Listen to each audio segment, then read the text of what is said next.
Bismillah ar-Rahman ar-Rahim.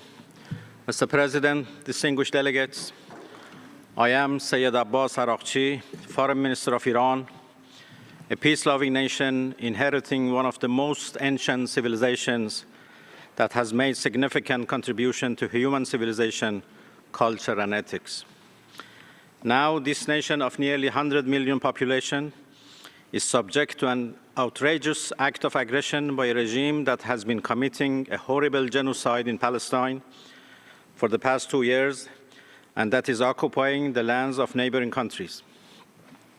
Ladies and gentlemen, I stand before this august body to remind you of the legal and ethical responsibility each and every state member and observer of the Human Rights Council has to stand up against this grave injustice. Israel has launched an unprovoked aggression on Iran in a stark violation of Article 2, Paragraph 4 of the Charter, and in bold defiance of all the principles and rules that this Council stands for.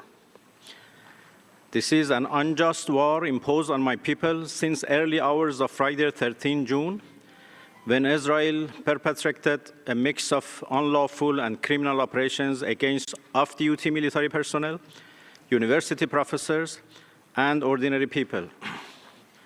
Hundreds of my fellow Iranians have been killed and injured following Israel's surprise armed attacks and terrorist operations on residential areas, public infrastructures, hospitals, health centers, and of course, the Foreign Ministry. Our peaceful nuclear facilities have also been targeted, despite their being under full monitoring of IAEA, and despite the fact that attacking such facilities are absolutely banned under international law. Israeli attacks on nuclear facilities are grave war crimes, given also the danger of environmental and health catastrophe as the result of radiological leakage. Mr. President, Iran, a founding member of the United Nations system, rightfully expects each and every one of you to stand for justice, rule of law, and basic tenets of humanity and ethics. Iran is under a merciless act of aggression. This is crystal clear fact, must not be allowed to be twisted upside down by Israel and its backers. Israel's aggression on Iran cannot and must not be justified by any legal or moral standards. Any justification for this unjust and criminal war would be tantamount to complicity. Iran is defending itself against the barbaric aggression. We are entitled, tasked, and determined to defend our territorial integrity, national sovereignty, and security with all force. This is our inherent right, as also clearly recognized under Article 51 of Charter. Dear colleagues, the peace and rule of law are at serious stake as the result of Israel's unlawful invasion of Iran. Israel is committing war crimes and crimes against humanity. International humanitarian law, already badly undermined as a consequence of Israel's relentless atrocities in occupied Palestine and elsewhere, is now under another extremely serious danger as Israel is committing grave violations of 1949 Geneva Conventions.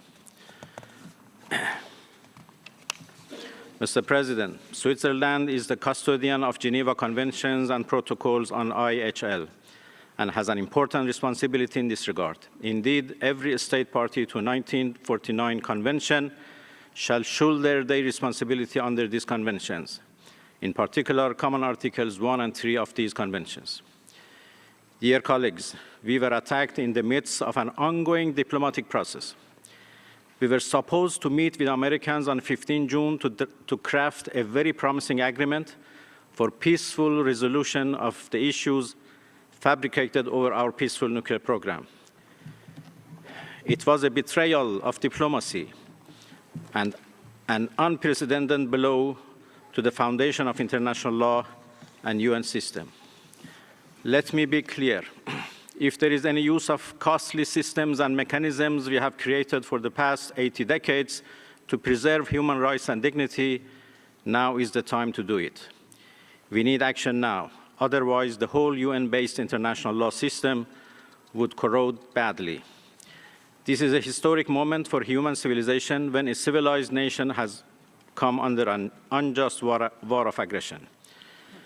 The world, every state, every UN mechanism and body has to be alarmed and has to act now to stop the aggressor, to end impunity, and to hold the criminals accountable for their unending atrocities and crimes in our region. This is a call from someone who has allocated his whole life to dialogue and diplomacy, but who also is a veteran of an imposed war by Saddam regime and knows how to defend his beloved motherland. Thank you so much.